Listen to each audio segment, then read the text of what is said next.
Hi, Sag. Welcome to your quantum entanglement reading with me, Jocelyn, the Quantum Queen. This is for the new moon in Pisces, which I will go over in a little bit. This is, of course, for Sagittarius, Sun, Moon, or Rising. And as always, welcome to my cross watchers. Cross watcher, you could be dealing with a Sag, and the message could actually be for you. So feel free to take it however it resonates with you and your situation. Keep in mind that these are general readings, and if you would like to book a one-on-one reading, you can find my information down below in the description box. And just wanted to say thank you for liking, subscribing, and thank you for all the good karma donations. So, all right, Sag. New Moon in Pisces, not the most enjoyable, I'm not going to lie. Pisces is all about imagination, creativity, illusions, and we have got your fire energy right here. So,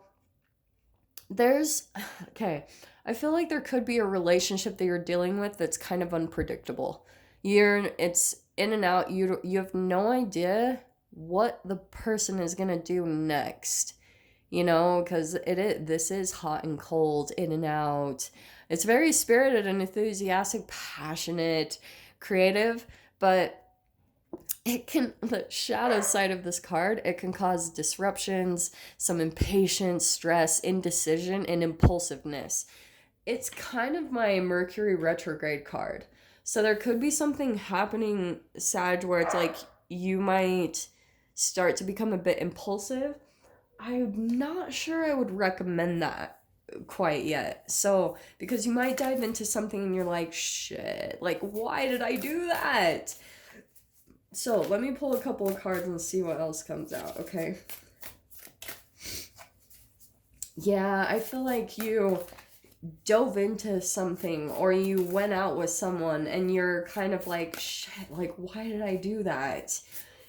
That's at least what I'm feeling. It could have happened either the very beginning of Mercury retrograde or during the post shadow, but there was just like an impulsive decision that you might have made, or maybe even someone that you're dealing with, and you're just like, you might be a little bit on edge, just wondering how things are going to play out, because I feel like intuitively you might have felt a little bit off balance with your intuition. Well, this is why. Okay, you could be dealing with an Aquarius or maybe a water sign, a Pisces, Cancer, Scorpio. But this is why. I think what was happening, okay, this might not be for all of you.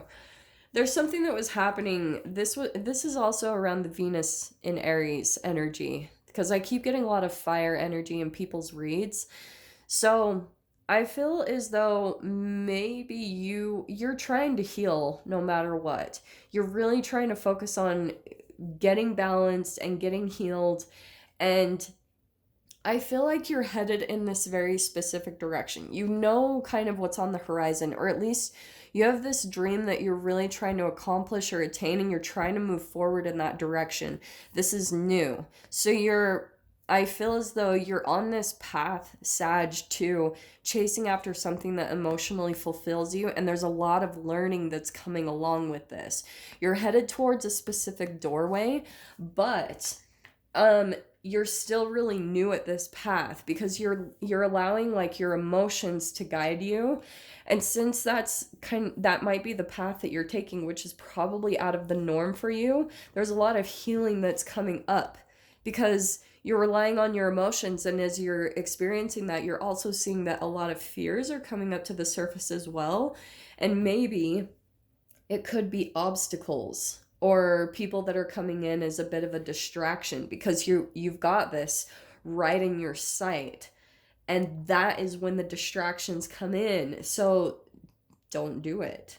Is what I want to say, because this is a very spiritual path.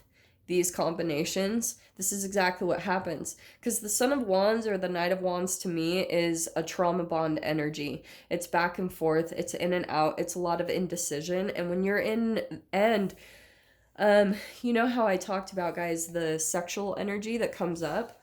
Sometimes you guys can start to feel sexual, or you pull more into your sexual fantasies when you're not feeling completely satisfied with something that's going on in your life.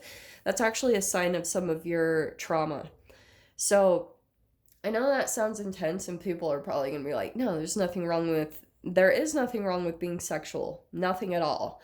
But I'm saying that sometimes if you guys have stuff, sexually repressed shame, all that good stuff, then that's where the healing is coming in to take place. So whenever you fall back into that energy, maybe getting distracted by passion or anything of a sexual nature, it can throw you a bit off chemically, and then it can distract you from this new beginning you're moving in, which isn't a bad thing because, like I said, it's bringing up things to be healed within you. So I'm going to pull some more cards. Let's see, because I do feel like this could be a person as well that you're dealing with that's also coming in like as a crush or new love, and it's more of a holographic lesson for you, okay? There's going to be a lot of things, yeah, this is hilarious. There's going to be a lot of things that will holographically come up in the person that you're dealing with. It's going to be a reflection into you and your own behaviors and your patterns, okay? And that's what you're going to be really taking a look at, is how you operate with people. You know, do you just jump in and then jump right out because you're afraid of connections? Or are you actually taking the time to maybe change your own patterns within yourself, Sag? Because look at this, what you've got coming up. Look at that. That's your energy. Holy shit. Okay, what in the world? You got the Two of Pentacles and the Two of Wands, okay? This is that indecision, but it's another mirroring card. That's what I was talking about with the trauma bond. So, but because there's something I feel that you're a bit conflicted about, Sag, where you're wanting to be independent and you want to be on your own, but you also want connections. So you go in and out of both extremes where you're like, I really like my alone time, but then sometimes you really, really don't. And so you can come across as hot and cold and in and out. But it's just because you can flip on a dime like that. One minute you're like totally fine being independent and you're like, yeah, I'm fine. And then other times you're like, I really want humans, you know? And so you can, maybe even for some of you, if this isn't for all of you, you can just be really extremely introverted and also extremely extroverted at the same time, which does exist. So, yeah, and there's your energy, the King of Wands. That's an interesting energetic shift though that we're getting, because you are learning how to, you're learning how to redirect all that passion in the right direction, because this is a maturity, this is an up-leveling, this is a kind of a developing of that archetype, your own archetype.